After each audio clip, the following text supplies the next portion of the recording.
Bonjour à tous. Merci beaucoup d'être présents aujourd'hui. Je suis Edouard, cofondateur de Leto, et aujourd'hui, pour ce webinaire sur l'anonymisation, on reçoit Emmanuel Vincent, cofondateur de Nishta. Bonjour. Bonjour Vincent. Bonjour Emmanuel, pardon. Tu vas bien? Très bien. Avant d'entrer dans le vif du sujet, petit rappel sur Leto. Leto, nous, on est une solution qui a pour ambition d'automatiser la mise en conformité au RGPD. Et dans ce sujet, il y a effectivement l'anonymisation des données personnelles. Et c'est pour ça qu'on trouvait hyper intéressant de pouvoir échanger avec Emmanuel au sujet de Nishta et sa technologie qui permet d'anonymiser les données vocales. C'est bien ça? C'est ça. Parfait. Bah, écoute, Emmanuel, je te laisse te présenter, nous parler un petit peu de ton parcours. Donc, tu es à la fois entrepreneur, à la fois chercheur, donc c'est intéressant. Et puis ensuite, d'entrer dans le vif du sujet de l'anonymisation. Oui, bonjour à toutes et à tous. Donc effectivement, moi j'ai un parcours de recherche dans le public puisque je suis directeur de recherche chez INRIA dans le domaine du traitement de la parole. Et puis depuis 6 ans, on a commencé à s'intéresser à la protection des données vocales puisque le développement des solutions d'IA vocales posait cette question de façon très prégnante. Donc, on a développé cette solution d'anonymisation qu'on a portée dans un projet de start-up, puis dans une start-up, Nishta, qui a vu le jour il y a un peu moins d'un an et demi maintenant. Et donc, je suis très heureux de pouvoir présenter les problèmes d'anonymisation, en particulier sur les données vocales et la solution Nishta aujourd'hui.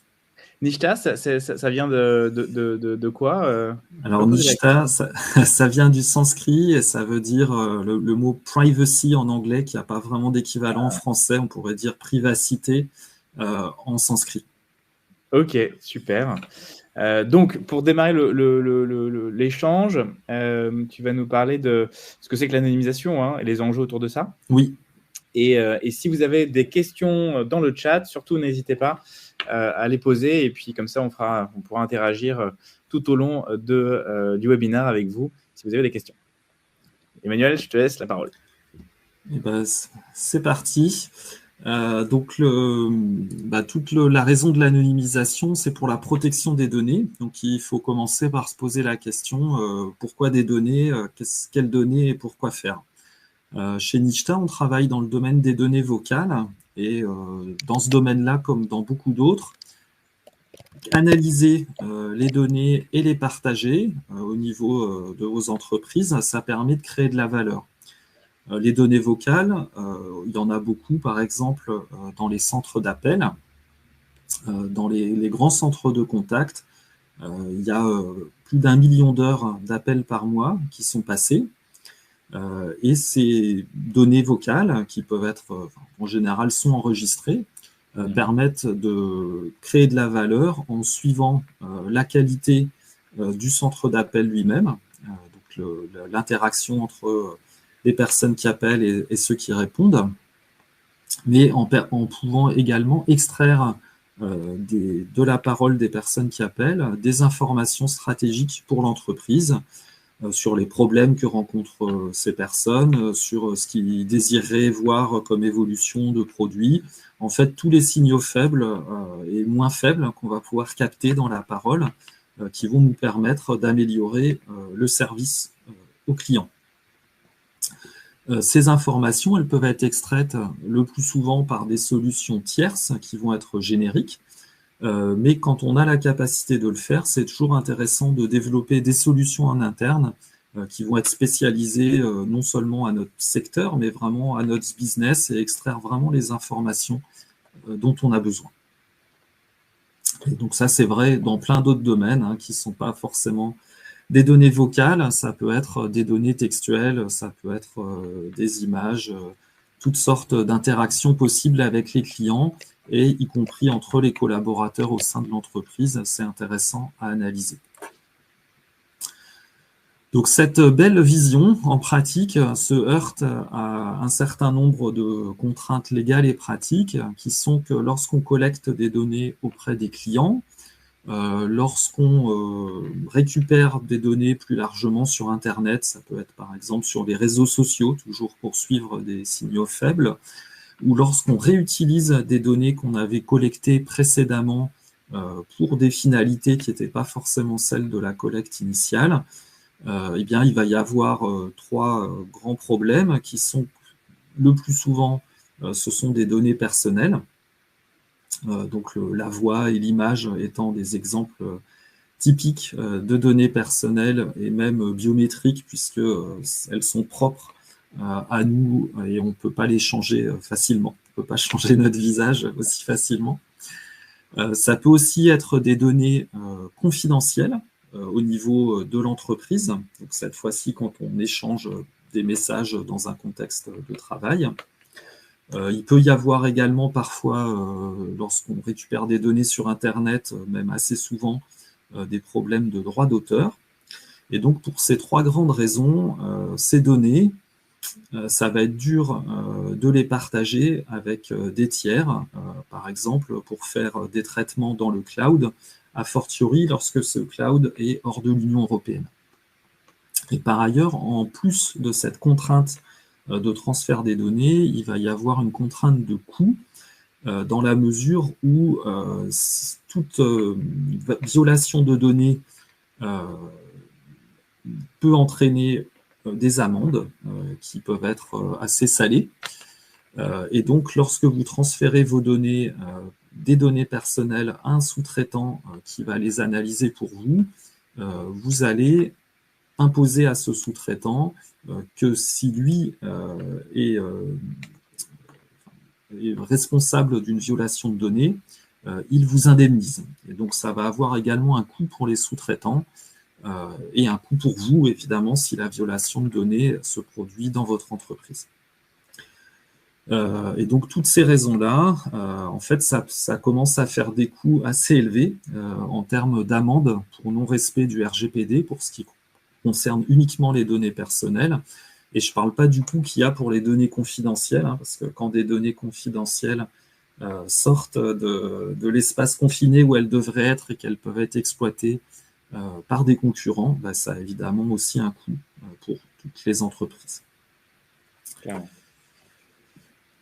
Donc, je vais m'intéresser plus spécifiquement sur ce slide aux données personnelles, même si en fait la solution qu'on développe va au-delà de la protection des données personnelles, on le verra tout à l'heure.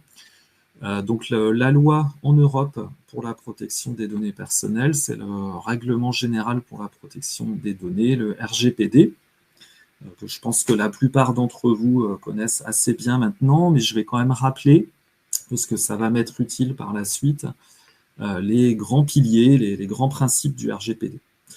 Donc, il y a d'abord le principe de licéité qui décrit les règles selon lesquelles on a le droit de collecter les données. Alors, il y a différents choix possibles qu'on peut faire.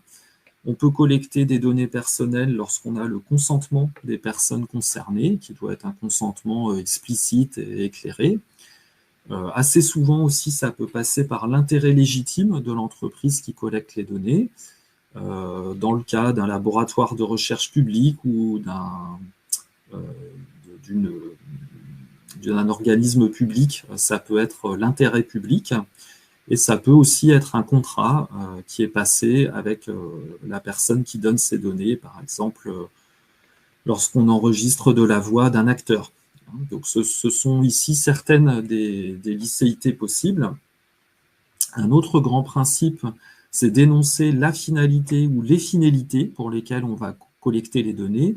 Ces finalités doivent être limitées, on ne peut pas faire n'importe quoi. Elles doivent être déterminées, ça veut dire, et explicites, ça veut dire formulées de façon explicite et à l'avance de la collecte. Ensuite, les données collectées, on doit s'assurer qu'elles sont minimales. Donc, on va collecter uniquement des données adéquates, pertinentes et limitées pour les finalités. Donc, on n'est pas censé collecter de données, enfin, c'est illégal de collecter des données qui débordent des finalités dont on n'a pas besoin pour réaliser là où les finalités prévues. Ces données doivent être exactes, donc il faut les vérifier, les mettre à jour à chaque fois que nécessaire et les rectifier lorsqu'elles sont erronées. La durée de conservation des données doit être finie et limitée au regard des finalités. Donc, il faut être capable d'argumenter en quoi cette durée elle est appropriée là où les finalités qu'on veut réaliser. Et enfin, ces données doivent être intègres, donc ce qui suppose des mesures techniques et organisationnelles appropriées pour s'assurer qu'elles ne vont pas être détruites ou modifiées de façon non contrôlée. Donc, ce sont les grands piliers du RGPD et dit tel quel, c'est pas forcément évident de voir où peuvent se situer les problèmes. Donc, j'apporte dans ce slide quelques précisions sur la licéité qui montrent que voilà, on peut pas, le choix n'est pas toujours aussi simple qu'il n'y paraît. L'intérêt légitime est souvent un choix effectué parce que lorsqu'on collecte des données auprès de clients, ça permet d'avoir une interaction un peu plus fluide parce qu'on n'a pas besoin de demander explicitement le consentement du client sur le fait de collecter ces données pour telle ou telle chose, de les conserver tant de temps, etc. Donc il faut bien sûr informer le client, mais ça peut être sur une page d'information générique. Et donc si on invoque l'intérêt légitime, c'est plus fluide, on n'a pas besoin de demander explicitement l'avis. Donc certes, c'est plus fluide, mais on ne peut pas l'invoquer systématiquement. Il faut que le traitement de données pour lesquelles, donc qui correspond aux données collectées, soit nécessaire pour la finalité. Et il faut aussi et surtout démontrer qu'il n'y a pas d'atteinte disproportionnée aux intérêts et droits des personnes concernées compte tenu de leurs attentes raisonnables à l'égard de ce traitement. Donc je cite en bas de la page une URL de la CNIL que vous pourrez aller voir sur laquelle cette précision est apportée. Ça signifie en particulier que lorsque ces données sont collectées pour des besoins qui sont essentiellement des attentes de l'entreprise qui les collecte et pas des clients, les clients n'ont pas d'attente particulière et donc c'est assez vite fait d'atteindre de façon disproportionnée à leurs attentes qui vont pas être forcément celles de l'entreprise et donc il faut faire attention lorsqu'on invoque l'intérêt légitime. Un deuxième point, c'est le traitement des données sensibles. Donc dès lors qu'on traite des données biométriques, des données de santé, l'origine ethnique des personnes, l'opinion politique ou religieuse, dès lors qu'on collecte des données auprès de personnes mineures, et il y a d'autres types de données sensibles que celles que j'ai citées, eh bien, le traitement de ces données est interdit, sauf lorsque les personnes ont donné leur consentement, et quelques autres exceptions, par exemple aussi l'intérêt public. Il faut également en être conscient, on ne peut pas évoquer l'intérêt légitime dès lors qu'on traite des données sensibles. Et enfin, troisième point, l'AI Act, qui est donc une loi qui a été aujourd'hui validée au niveau européen et qui devrait bientôt sortir et dont on peut voir une version a priori finale sur Internet au lien que j'ai indiqué, va encore un petit peu plus loin en régulant certaines données non sensibles telles que les émotions, en interdisant par exemple l'usage des émotions dans le cadre du travail et de l'éducation, et en catégorisant comme à haut risque certains systèmes d'IA qui vont utiliser des informations telles que l'âge et le sexe. Et dès lors qu'on est catégorisé comme un système à haut risque, ça impose un certain nombre d'obligations et donc de coûts supplémentaires. Et donc si on n'a pas besoin si notre système sur le fond n'est pas à haut risque et qu'on peut s'éviter pour des raisons non contrôlées d'être catégorisé comme à haut risque, eh bien on va gagner de l'argent en n'étant pas soumis à toutes ces obligations. Et donc c'est important de pouvoir contrôler quelles données on va vraiment utiliser pour que le traitement soit légal, pour qu'on puisse véritablement invoquer l'intérêt légitime donc à la fois légal et pas à haut risque. Merci Emmanuel, j'en profite, petit intermède de publicité. On a fait un webinaire sur l'IA Act que je vous mets dans le Dans le chat, si ça vous intéresse d'aller plus loin et de comprendre la pyramide des matrices, la pyramide des risques, notamment sur l'IA Act, avec une juriste de la CNIL qui est venue nous voir. Donc, je vous le mets dans le chat parce que c'est un sujet passionnant.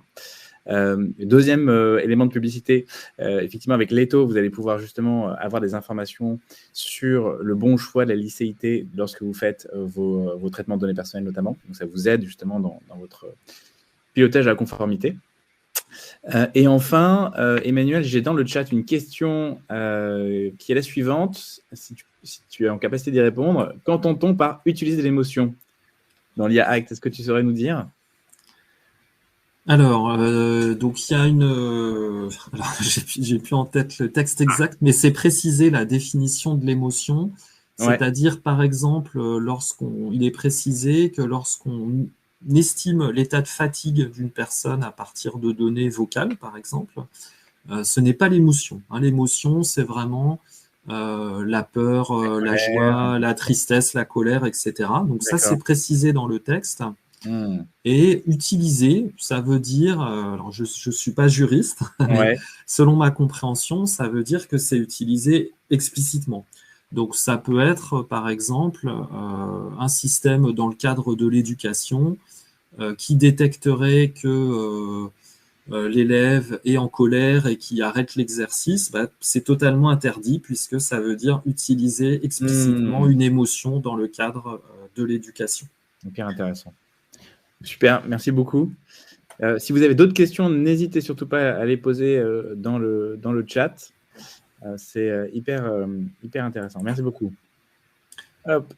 Alors, pardon, c'est moi. On a double-cliqué. Donc, alors voilà, le slide suivant présente un certain nombre de solutions qui visent à protéger les données personnelles avec chacune des avantages et des inconvénients. Et donc, toutes ces solutions existent, hein, sont à des degrés de maturité technologique un petit peu divers, mais on peut dire que globalement, tout est disponible aujourd'hui. Une première solution qui est souvent argumentée comme étant la seule réaliste, c'est des données synthétiques, avec l'argument un peu fallacieux que, en fait, de toute façon, dès lors qu'on a des données originelles, quoi qu'on fasse, quelle que soit la façon dont on les traite, on n'arrivera jamais vraiment à les rendre non personnelles. Et donc, la seule façon, c'est un argument d'autorité, c'est de créer des données synthétiques. Donc, ça veut dire quoi? Ça veut dire agréger ou alors découper? Alors, en fait, par données synthétiques, souvent, déjà, il faut se rendre compte que ça ne va pas être une donnée individuelle. Ça va être plutôt des données qui vont refléter les propriétés d'un ensemble de données, mais sans que chaque donnée puisse correspondre vraiment à un individu. Donc, si vous prenez l'exemple de vos clients, toute votre base de clients qui vous fait des retours sur un produit, avec potentiellement des remarques personnelles dans les retours, en créant et ces retours seraient textuels, un ensemble de données synthétiques, ça sera un ensemble de textes qui reflètent globalement l'ensemble des retours qui ont été faits, mais chaque texte, finalement, va mélanger des morceaux de ce que chacun aura pu dire sur le produit. Et donc, il n'y a plus d'intégrité des données dans le sens où chaque donnée ne correspond pas à une personne. Et donc, quand on veut analyser le retour d'une personne en particulier pour mieux servir cette personne, c'est impossible puisque, par définition, dans les données synthétiques, chaque donnée n'est pas reliée à une personne. Par ailleurs, la valeur des données peut varier. Ça va dépendre des solutions, hein, mais typiquement, lorsqu'on a des données assez complexes dans lesquelles il y a des relations complexes à découvrir entre certaines particularités du client et le fait qu'il aime tel ou tel produit, par exemple, quand on génère des données synthétiques, c'est pas évident de préserver toutes ces propriétés. En gros, il faudrait que le système de génération de données synthétiques, finalement, il ait déjà analysé toutes les données lui-même pour les resynthétiser. Et pour bien analyser ces données, quand on n'a pas la connaissance du business, c'est pas évident. Donc ça, c'est quand même une limitation assez fondamentale des données synthétiques. Et le coût de calcul, donc c'est pareil, ça va varier selon les solutions, mais en gros, il n'y a pas de miracle, hein, plus le coût de calcul est simple et réduit, moins on va être capable de vraiment cacher les données personnelles et plus on va potentiellement dégrader l'utilité des données. Donc là, j'utilise, je dis au passage, hein, donc la valeur des données dans le domaine scientifique, on appelle ça l'utilité, et ce qui relève plutôt de la protection, donc à la fois des données personnelles et des données confidentielles. On va appeler ça privacy et confidentialité. Donc, deuxième méthode, dans la deuxième ligne du tableau, le chiffrement homomorphe. Donc là, l'idée, c'est de faire de la cryptographie et de faire des calculs sur les données cryptées, de sorte que le résultat du calcul, il est lui-même crypté, mais la personne qui aura besoin, elle pourra le décrypter pour retrouver le résultat. Donc, il y a des solutions qui existent aujourd'hui. Un inconvénient majeur, c'est le coût de calcul qui est assez élevé, puisque le message crypté, il est beaucoup plus gros que avant encryption. Et par ailleurs, un autre défaut, c'est qu'on peut faire que certains calculs dans le domaine crypté, qui vont être des additions et des multiplications, et on peut en faire qu'un certain nombre. Et au-delà de ça, si on veut en faire plus, en fait, il faut encore accroître la taille du message crypté. Et donc, ça, pour faire, par exemple, du deep learning, avec beaucoup d'additions, de multiplications, c'est très compliqué. Il faut vraiment accroître de plusieurs ordres de grandeur la taille des données, et ce n'est pas vraiment viable aujourd'hui. Ok. Donc, en tout cas, dans la liste, c'est ce qui va être, semble-t-il, le plus fort en termes de confidentialité, de protection, si je comprends bien quand même. Parmi les solutions du haut du tableau, oui. Ouais, oui. Ouais.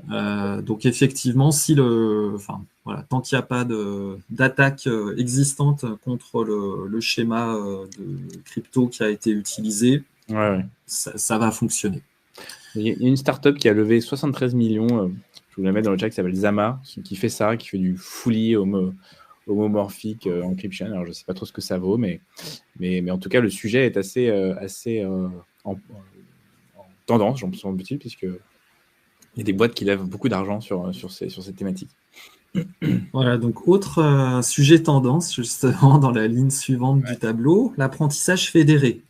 Donc là, ça part d'une idée qu'on pourrait qualifier de bon sens, qui est de dire, si mes données, elles sont chez les clients, qu'elles ne sortent pas de leur téléphone, et que j'arrive à faire de l'apprentissage ou de l'analyse de ces données sans qu'elles sortent du téléphone du client, donc en accédant aux données à distance, mais sans les transmettre, en transmettant des informations dérivées des données, je vais préserver ces données. Alors malheureusement, le bon sens n'est pas toujours bon conseiller. En réalité, lorsqu'on transmet des informations dérivées de ces données, et c'est le cas en particulier pour des données complexes telles que la parole ou les images, on va transmettre suffisamment d'informations pour réidentifier le client de qui venaient ces données.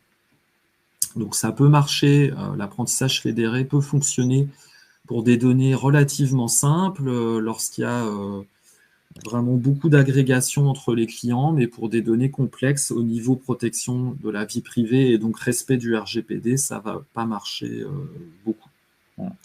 D'où l'idée suivante qui est de dire, bon, ok, je ne vais pas finalement ni transmettre la donnée ni les données dérivées directement, mais je vais ajouter du bruit aux données pour masquer, pour rendre ça un petit peu plus flou, de sorte que ça soit plus difficile de distinguer une personne d'une autre. Donc c'est le principe de confidentialité différentielle. Si on choisit bien le bruit qu'on ajoute, on peut avoir des garanties théoriques qui vont garantir que n'importe quel attaquant, n'importe quelle personne malveillante ne pourra pas facilement réidentifier le client. Le souci avec ça, c'est que lorsqu'on traite des données à nouveau complexes, en grande dimension, avec beaucoup de dépendances comme la parole ou des images, il va falloir ajouter un sacré paquet de bruit pour que vraiment la personne soit protégée. Et lorsqu'on ajoute tout ce bruit, l'utilité, la valeur de la donnée va beaucoup décroître. Et donc, plutôt que d'être capable d'apprendre quelque chose à partir de 10 clients qui ont fait un retour, il faudra des milliers et des milliers de clients qui auront fait le même retour pour qu'on se rende compte, après avoir ajouté tout le bruit et après avoir fait la moyenne, que finalement, c'était ça le résultat. Donc là, il y a vraiment une baisse d'utilité importante. Donc ça, ces 4 premières solutions, ce sont des solutions à nouveau qui existent, mais qui ont chacune, selon nous, chez Nishta, un inconvénient majeur qui est indiqué dans le tableau. 5e solution, c'est la pseudonymisation. Donc là, on est vraiment sur quelque chose de fondamentalement différent, qui est de dire on ne va pas traiter la donnée dans son ensemble en disant finalement toutes les données, enfin tout dans la donnée est personnel. On va chercher à identifier, à se focaliser sur les informations dans la donnée qui sont véritablement ce qui permet de réidentifier la personne concernée. Donc pour faire ça, par exemple, quand ce sont des données textuelles avec votre nom, prénom, votre numéro de téléphone, etc., toutes ces informations qui permettent de vous réidentifier immédiatement, on va les supprimer. Et puis, on va espérer que ce qui reste, c'est suffisamment peu identifiant pour que tout se passe bien. Malheureusement, ici, donc ça paraît aussi une idée de bon sens. Malheureusement, c'est pas vrai. Il y a de multiples études scientifiques qui montrent que quand on conserve des informations qui, à première vue, paraissent peu identifiantes, mais qu'on les recoupe entre elles ou avec d'autres informations publiques qu'on pourrait trouver sur les médias sociaux, par exemple, eh bien, on va pouvoir réidentifier avec une probabilité assez forte les personnes concernées.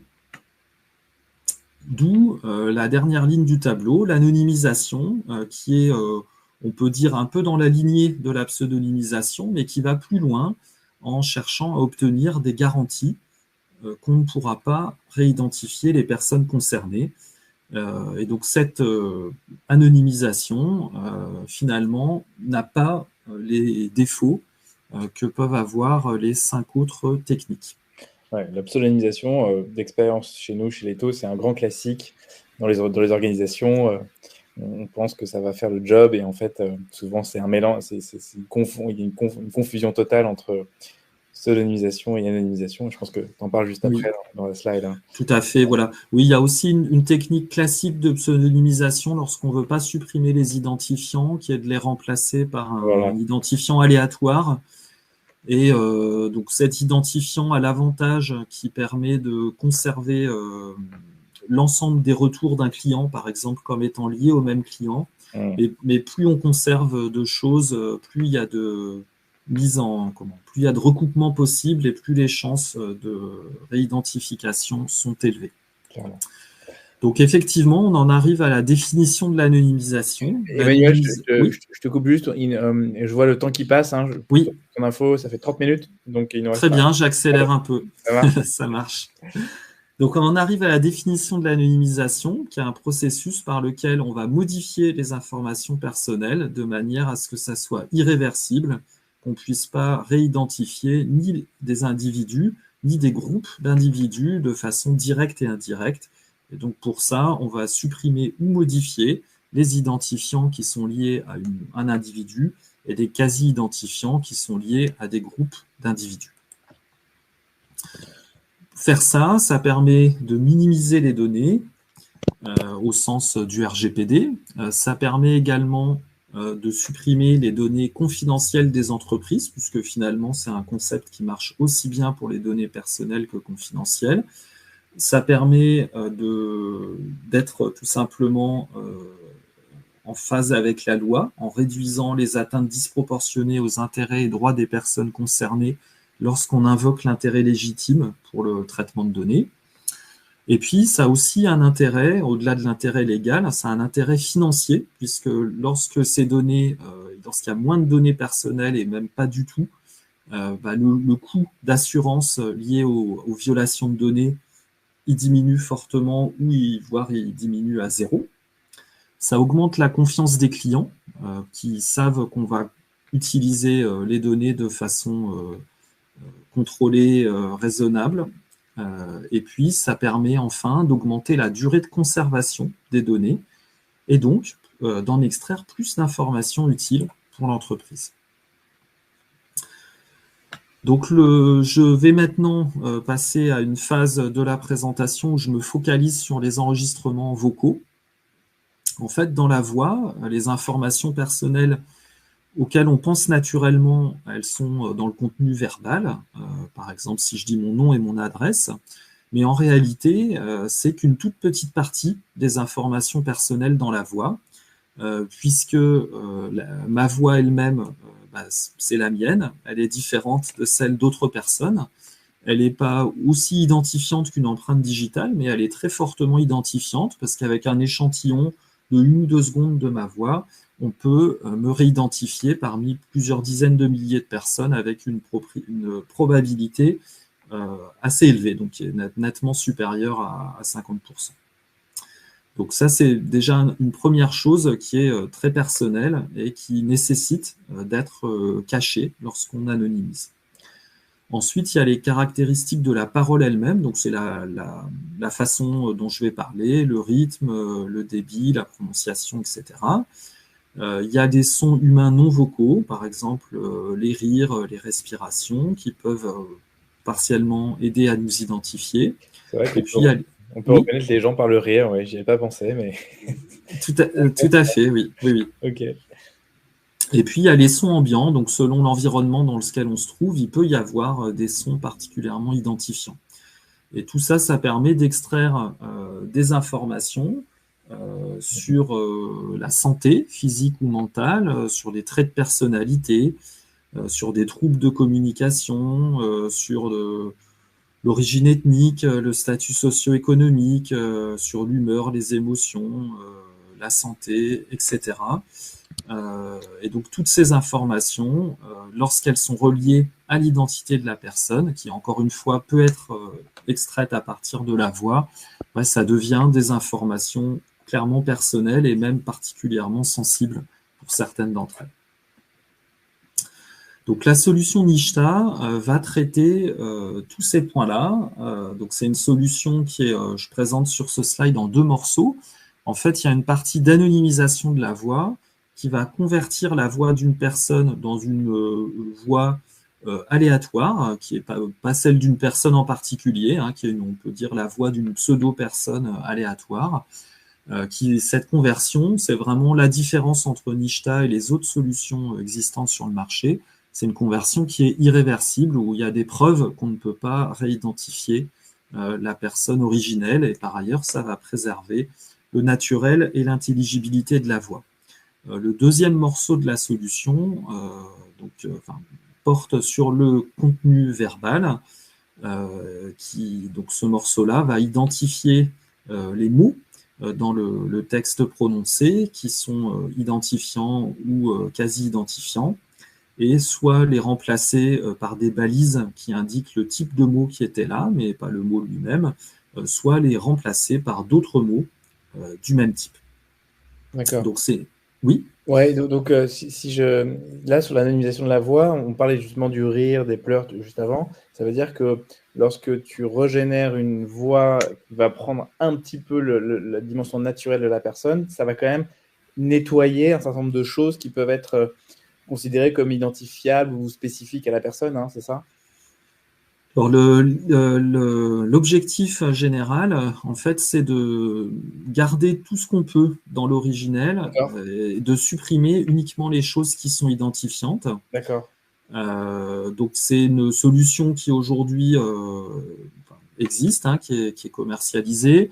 Il y a des situations telles que les rires et les pleurs que pour l'instant qui ne sont pas dans les priorités, donc ça fait partie de notre roadmap. C'est pas géré par la solution actuelle, mais il y a d'autres choses qui sont gérées. Voilà, c'est l'esprit, c'est vraiment on nettoie pour que ce soit quand même agréable à écouter. C'est pas un robot qui parle à la place de. On en parlait juste avant le début du webinaire. C'est pas je transcris à l'écrit puis je remets une voix synthétique lambda. C'est je recrée une voix qui quand même a une dimension très naturelle par rapport à la voix d'origine, mais en nettoyant un petit peu tous toutes les caractéristiques qu'on a vues précédemment qui permettent de se dire « Ah, bah ça ressemble à quelqu'un », en gros. Tout à fait, exactement, puisque voilà, si on faisait que transcrire le texte et puis régénérer une voix, à la limite, il suffirait de transmettre du texte, hein, on n'aurait pas Ah oui. besoin d'anonymiser la voix, et donc tout l'intérêt de l'IA vocale est perdu. Hein, transmettre le texte, c'est utile, mais ça suffit pas. Il y a beaucoup de cas d'usage, en particulier dans les centres de contact, où on s'intéresse aux émotions, où on s'intéresse à des divers traits de la personne qui vont permettre de mieux comprendre qui est notre client et de mieux répondre à ses attentes. Et pour ça, le texte ne suffit pas. Et donc, notre solution préserve ces caractéristiques-là, qui sont les caractéristiques qui portent la valeur des données vocales à travers l'IA.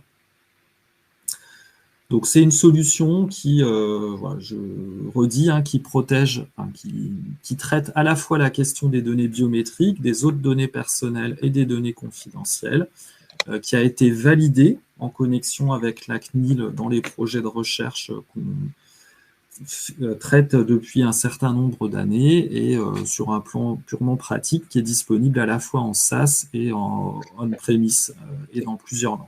Et quand tu dis validé en connexion avec la CNIL, c'est-à-dire que la CNIL a reconnu son caractère d'anonymisation en tout cas, et considère effectivement que, par exemple, dans le cas du RGPD, si la donnée vocale passe par votre système, on peut dire oui, ça a été anonymisé et ça sort du scope du RGPD. Alors, c'est une validation scientifique qui donc à ce stade est dans des articles et des rapports qui ont été discuter avec des membres de la CNIL. La validation formelle par la CNIL, qui est en fait, c'est pas une validation, il donne vraiment en termes de vocabulaire, il ne valide pas, mais il donne un avis. Et donc l'avis formel de la CNIL est en cours. C'est vraiment dans quelques semaines, on aura leur avis. Et donc là, ils vont vraisemblablement le publier et dire bah voilà une solution pour laquelle on a un avis favorable sur l'anonymisation. Oui. Ok. Voilà, je développe un tout petit peu dans ce slide qu'est-ce qu'il y a sous le capot de la transformation de voix pour l'anonymisation de la voix. Comme vous voyez sur ce schéma, donc on va extraire à la fois le contenu linguistique de la voix originelle, mais aussi des informations supplémentaires, par exemple sur l'intonation. Ensuite, on va générer cette pseudo-identité aléatoire et recombiner tout ça dans un synthétiseur de paroles qui va donc conserver à la fois le contenu linguistique, mais toutes les autres informations non identifiantes de la voix originelle, tout en remplaçant l'identité originelle par une pseudo-identité aléatoire. Un point important, donc c'est cette validation ou cet avis de la CNIL.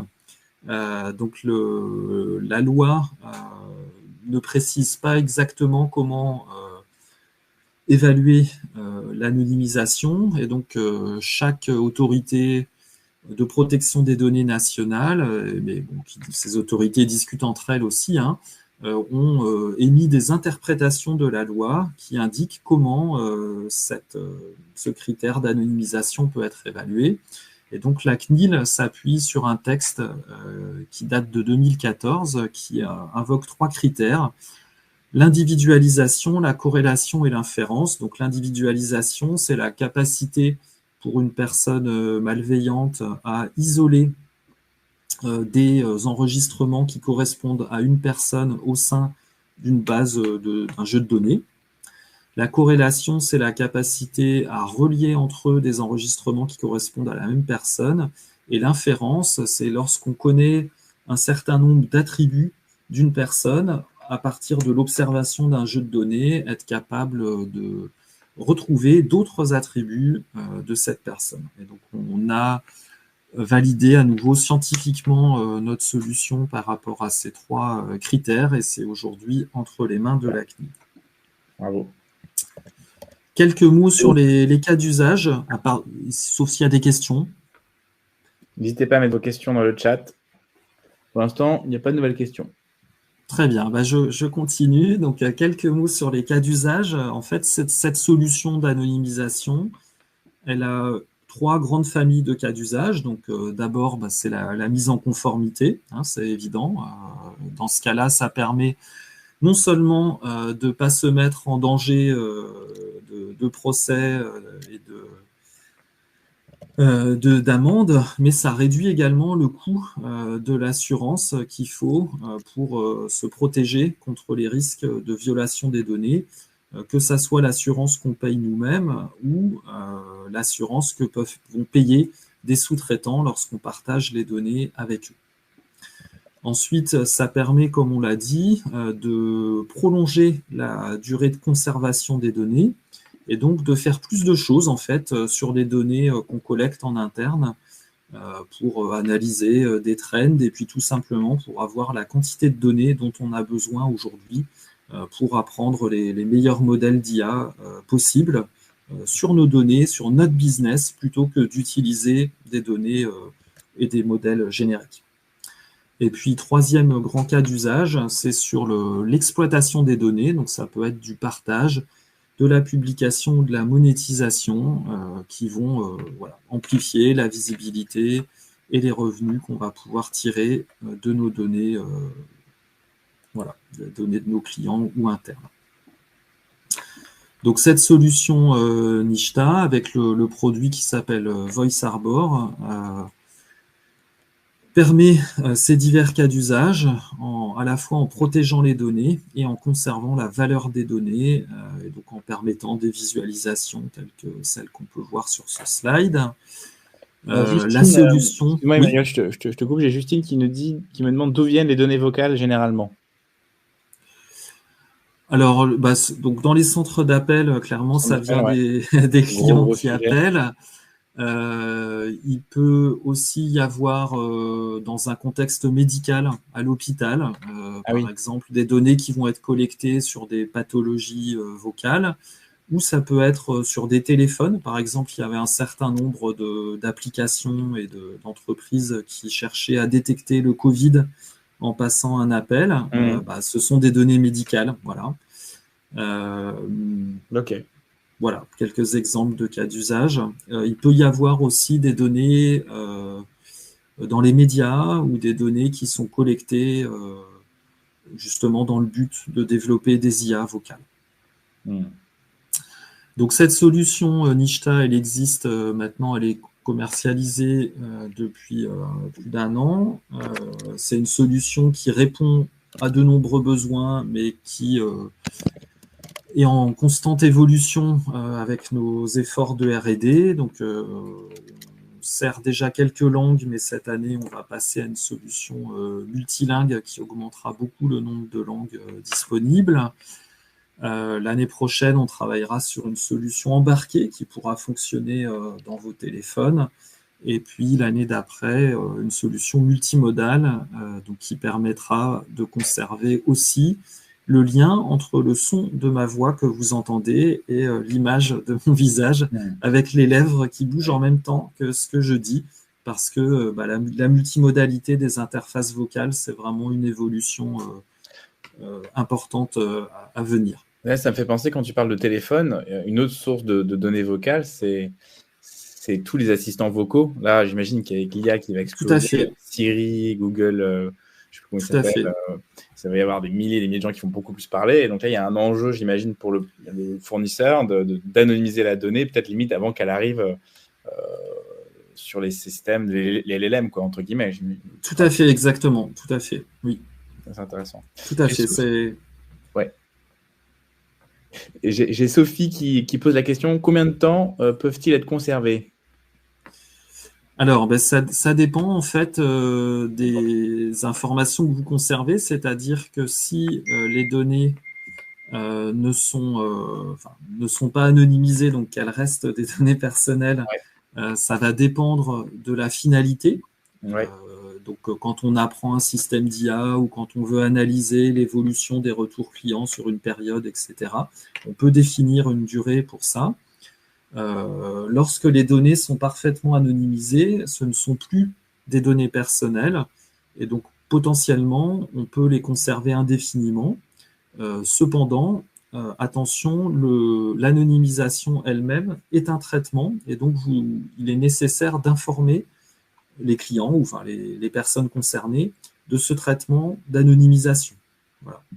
Donc ça ne veut pas dire, si vous invoquez, si vous êtes dans le contexte de l'intérêt légitime, vous n'avez pas besoin de demander que les personnes consentent à ce que leurs données soient anonymisées, mais vous devez les informer de sorte que si tout va bien, il n'y a pas de retour, et si les personnes ne sont pas d'accord pour des raisons propres à leur situation personnelle, ils peuvent refuser ce traitement de leurs données. Voilà. S'ils ne refusent pas, ce ne sont plus des données personnelles et donc elles peuvent être conservées indéfiniment. Hyper clair. Voilà, j'ai quelques slides sur les cas d'usage, mais je pense que vu l'heure qu'il est, je vais peut-être m'arrêter là. Vous pourrez les regarder à tête reposée puisque on a mis le les lien. Slides seront partagés. Ouais, on a mis le lien pour télécharger les slides si le sujet vous intéresse. Voilà. Peut-être juste un mot sur le prix. On a des licences différentes qui sont en SaaS ou on-premise, qui sont basées sur le volume. On a un certain nombre de partenaires. Et pour donc si vous voulez voir une démo, il y a les deux liens sur le dernier slide. Vous pouvez cliquer dessus et contacter notre CEO qui sera ravi de répondre à vos questions et de vous présenter la solution en live. Et merci beaucoup à toutes et tous pour votre attention. Merci beaucoup. Merci beaucoup Emmanuel, c'était passionnant.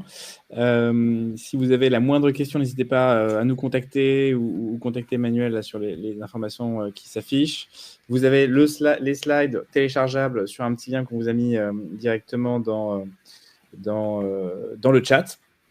Et puis, voilà, l'équipe Nishta est à votre disposition si vous avez un enjeu d'anonymisation des données vocales. Et nous, de notre côté, on est à votre disposition sur la partie conformité. Merci à tous. Très bonne journée, bon appétit. À très bientôt. Encore merci, Manuel. Au revoir. Au revoir.